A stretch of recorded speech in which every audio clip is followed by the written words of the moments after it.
Hello friends, welcome to stitch engineer. आज की इस वीडियो में मैं आपको सिंपल सूट की कटिंग और स्टिचिंग दोनों करके बताऊंगी, बहुत ही आसान तरीके से। आज इस वीडियो में ऐसी बातें बताऊंगी जिससे सूट की कटिंग और स्टिचिंग करने में आपको आसानी रहेगी। तो जो भी चैनल पर नए हैं प्लीज़ चैनल को सब्सक्राइब करें, वीडियो को एंड तक ज़रूर देखें। ये हमारा सूट का कपड़ा है जो कि 2 मीटर है। हमारा बॉर्डर है जो कि सूट में यूज होगा। इस सूट का मेजरमेंट आपको स्क्रीन पर दिख रहा है। इस मेजरमेंट से सूट की कटिंग और स्टिचिंग करेंगे। कटिंग करने से पहले एक बात का ध्यान जरूर रखें कि कपड़े पर प्रिंट किस तरह का है। सूट का जो प्रिंट है तिरछा है। मैं इस कपड़े को लंबाई में बिछाऊंगी। कपड़ा फैलाने के बाद प्रिंट के अकॉर्डिंग सबसे पहले फ्रंट पार्ट निकालेंगे। उसके लिए कपड़े को डबल फोल्ड करेंगे। डबल फोल्ड करने के लिए हिप है 34 इंच। 34 इंच का चौथा भाग 8.5 इंच, 8.5 इंच पर निशान लगा ले और 2 इंच हमारा सिलाई मार्जिन के लिए। पूरी लंबाई है 10.5 इंच। 10.5 इंच पर इस तरह से कपड़े को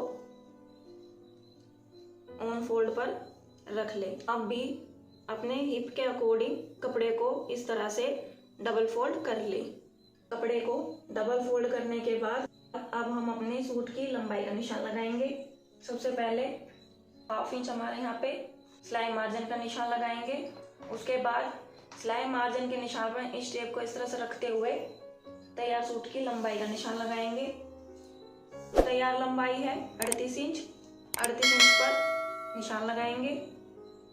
इसके बाद 3 इंच एक्स्ट्रा मार्जिन लेंगे कपड़े को अंदर की तरफ फोल्ड करने के लिए। मैं इस सूट में इस बॉर्डर का इस्तेमाल कर रही हूँ, तो उसके लिए जो हमारा तैयार लंबाई का निशान है उससे ½ इंच एक्स्ट्रा मार्जिन लूंगी सिलाई मार्जिन के लिए। बॉर्डर में जो है हम एक्स्ट्रा कपड़ा इस्तेमाल नहीं करते हैं, सिर्फ ½ इंच ये एक्स्ट्रा कपड़ा लेते हैं। अब हम तीरे का निशान लगाएंगे। हमारा तीरा है 16 इंच। 16 इंच का हाफ 8 इंच। 8 इंच पर निशान लगा लेंगे। लेकिन मैं इस सूट में डीप गला बनाऊंगी, तो उसके लिए जो है तीरा कम कट किया जाता है। वो इसलिए क्योंकि डीप गला बनाने के बाद जो है हमारा गला थोड़ा सा फैल जाता है। उसके लिए तीरे की कटिंग जो है कम की जाती है। अगर आपको छोटा गला बनाना है तो उसके लिए जितना आपका तीरा है आप उतना ही तीरा रखें। अगर डीप गला बनाना है तो उसके लिए आप अपना तीरा कम काटें। मैं इसमें 7 इंच पर तीरा कट करूंगी। 7 इंच पर मैंने निशान लगा लिया है। इसके बाद तीरे के निशान पर इंच टेप को ऐसे रखते हुए पहले ½ इंच का निशान लगाएंगे। ये हमारे तीरे की सिलाई मार्जिन का निशान है। उसके बाद इंच टेप को सिलाई मार्जिन के निशान पर रखते हुए आर्म होल की लंबाई का निशान लगाएंगे। हमारे आर्म होल की लंबाई है 7 इंच। 7 इंच पर इस तरह से निशान लगा लेंगे और साइड से भी इस तरह से निशान लगा लेंगे। साथ ही साथ कमर का लेवल और हिप का लेवल का भी निशान लगा लेंगे, जिससे हिप और कमर का नाप का निशान लगाने में आसानी रहे। कमर की लंबाई है हमारी 13.5 इंच। हिप की लंबाई है 21 इंच। इस तरह से निशान लगा लेंगे। अब हम आर्म होल की शेप लगाएंगे। शेप लगाने के लिए मैं शेपर का इस्तेमाल करूंगी। ये हमारा शेपर है। सबसे पहले बैक साइड की शेप लगाएंगे। उसके लिए सबसे पहले अपने शेपर को इस तरह से सेट कर ले, ऊपर और नीचे की तरफ। उसके बाद चौक से इस तरह से निशान लगा ले। बैक साइड की शेप लगाने के बाद अब हम फ्रंट साइड की शेप लगाएंगे। उसके लिए अपने शेपर को इस तरह से सेट कर ले। हमारे फ्रंट साइड की शेप जो है बैक साइड के अकॉर्डिंग थोड़ी सी अंदर की तरफ लगती है, वो इसलिए क्योंकि हमारे फ्रंट साइड के आर्म होल में शेप होती है। इसके बाद अब हम अपनी चेस्ट का निशान लगाएंगे। हमारी चेस्ट है 32 इंच। 32 इंच का चौथा भाग 8 इंच। 8 इंच पर निशान लगाएंगे और 2 इंच हमारा सिलाई मार्जिन। इसके बाद कमर का निशान लगाएंगे। हमारी कमर है 28 इंच। 28 इंच का चौथा भाग 7 इंच। 7 इंच पर निशान लगाएंगे। उसके बाद 2 इंच हमारा सिलाई मार्जिन। अब आते हैं हिप के नाप पर। हमारा हिप है 34 इंच। 34 इंच का चौथा भाग 8.5 इंच। 8.5 इंच पर निशान लगाएंगे और 2 इंच हमारा सिलाई मार्जिन। और इसके बाद आता है हमारा घेरा, जो कि सूट की लंबाई का एंड होता है, वहां पर लगाया जाता है। सूट का घेरा हमारा हिप के नाप के अकॉर्डिंग भी होता है या फिर 1 इंच एक्स्ट्रा भी लेते हैं। हमारा हिप है 34 इंच। 34 इंच का चौथा भाग 8.5 इंच और 1/2 इंच एक्स्ट्रा, जो कि हम घेरे का घेर बढ़ाने के लिए लगाते हैं। 9 इंच पर निशान लगाएंगे और 2 इंच हमारा सिलाई मार्जिन। इसके बाद जो हमने मार्जिन का निशान लगाया है, चेस्ट, कमर और हिप प्लस में घेरा, इनको आपस में शेप देंगे। निशानों को आपस में मिला लिया है। अब हम इसकी फ्रंट पार्ट की कटिंग करेंगे।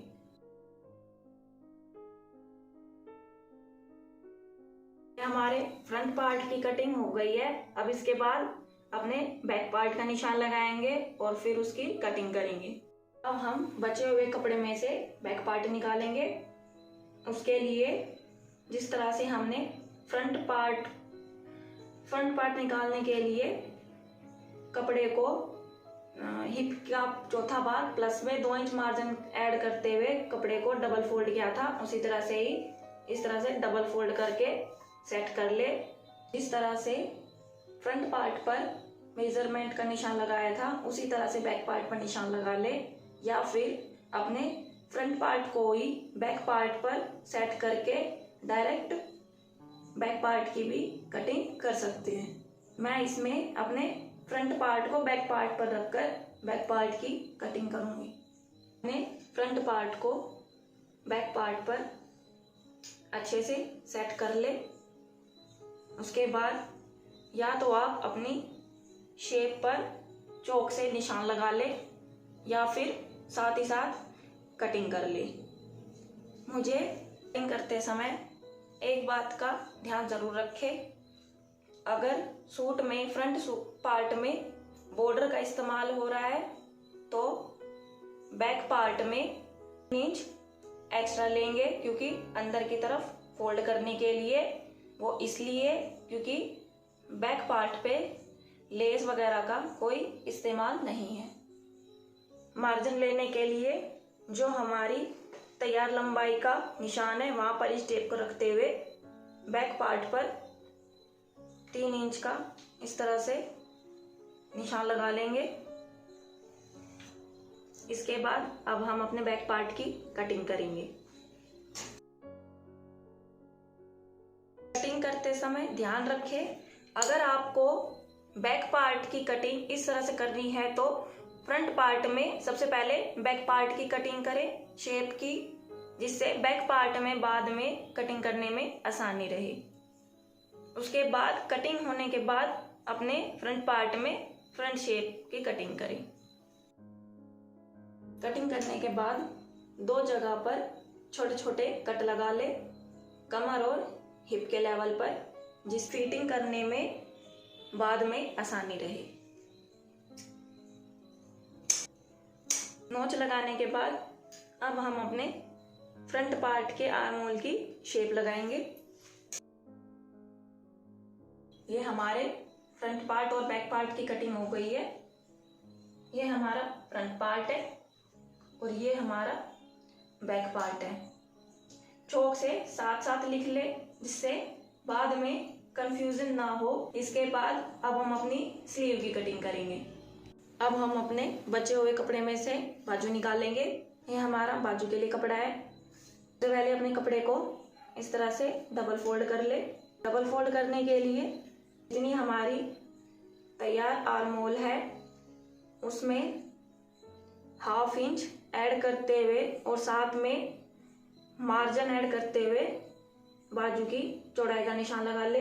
हमारे तैयार आर्म होल है 8 इंच, प्लस में 1/2 इंच 8.5 पर निशान लगा ले और 1 इंच हमारा सिलाई मार्जिन के लिए।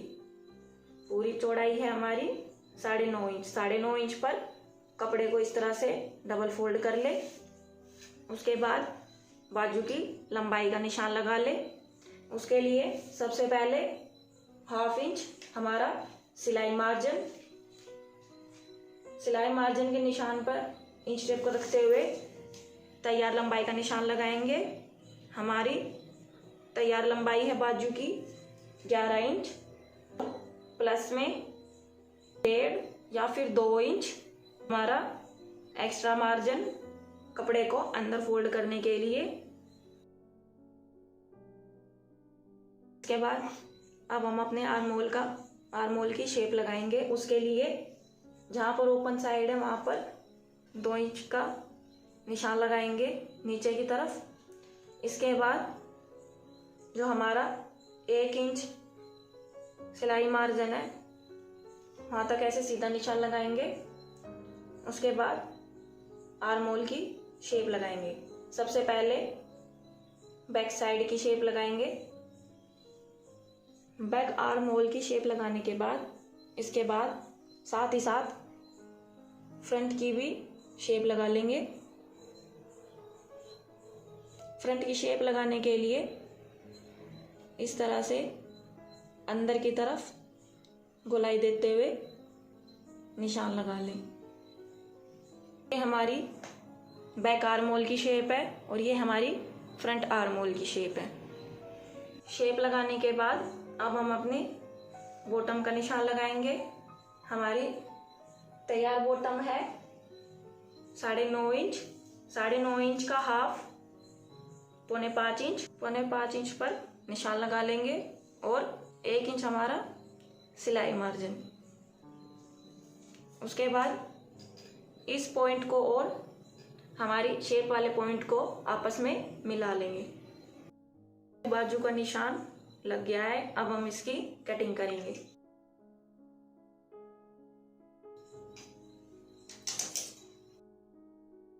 ये हमारी बाजू की कटिंग हो गई है। इसी तरह से ही अपने दूसरे हाथ की भी बाजू की कटिंग कर ले। बाजू की कटिंग के बाद अब हम बुकरम पर गले की कटिंग करेंगे। सबसे पहले हम अपने फ्रंट गले की कटिंग करेंगे। लंबाई है 7.5 इंच, चौड़ाई है 5 इंच। सबसे पहले अपने बुकरम को इस तरह से डबल फोल्ड कर लेंगे। उसके बाद गले की चौड़ाई का निशान लगाएंगे। डबल फोल्ड पर गले की चौड़ाई है 2.5 इंच, की चौड़ाई है 5 इंच। उसके बाद लंबाई का निशान लगाएंगे। उसके लिए सबसे पहले 1/2 इंच हमारा सिलाई मार्जिन वाले निशान पर इंच टेप को इस तरह से रखते हुए ऐसे तिरछा इंच टेप को रखेंगे।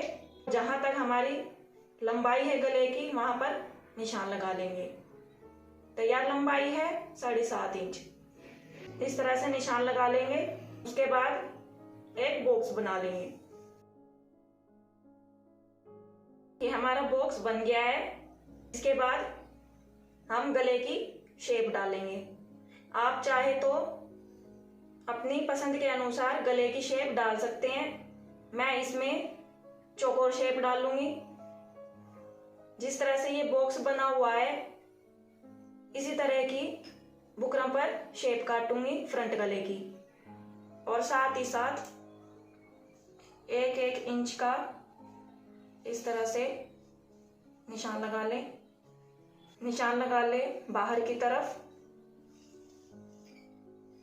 ये हमारे बुकरम को फिनिश करने के लिए है। ये हमारा निशान लगकर रेडी हो गया है। अब हम इसकी कटिंग करेंगे।